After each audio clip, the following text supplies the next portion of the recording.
এই ভিডিওটা আমি করেছিলাম মালয়েশিয়া এয়ারপোর্টের একটা রেস্টুরেন্টে বসে।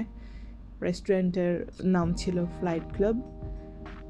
রেস্টুরেন্টে অ্যাডমিশন নেওয়ার সময় ইন্ডিয়ান একটা আপু আমাকে এই ভিউতে টেবিল ম্যানেজ করে দেন। এমন একটা প্লেস, এখানে বসলে মনে হয় এটা এয়ারপোর্ট কন্ট্রোল টাওয়ার।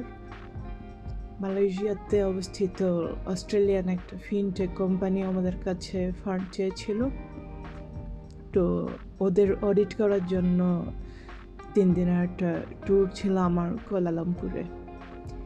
এই ট্রিপে যদিও আমার আসার কথা ছিল না, কারণ আমি গত মাসে এশিয়ান কয়েকটা কোম্পানিতে ভিজিট করেছিলাম। তারপরেও অফিস থেকে আমাকে বলল, তোমার যা প্রয়োজন এখানে তুমি যাও। তো যাই হোক, আমি এই রেস্টুরেন্টে প্রায় 2 ঘন্টা বসেছিলাম। এর কারণ ছিল আমার ফ্লাইট কিছুক্ষণ ডিলে হয়েছিল, আর আমি কুয়ালালামপুর থেকে আগেই এয়ারপোর্টে চলে এসেছিলাম। মেলবোর্ন থেকে সরাসরি ফ্লাইট ছিল আমার, এবং প্রায় 6 ঘন্টার জার্নি ছিল। মেলবোর্ন থেকে মালয়েশিয়াতে আসতে তেমন বেশি খরচ লাগে না, অনেকে হয়তো ব্যাপারটা জানেন।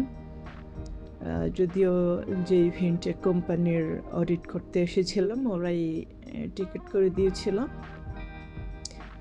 তারপরেও প্রায় 700 থেকে 800 অস্ট্রেলিয়ান ডলারের মতো খরচ হয় রিটার্ন টিকিটের জন্য।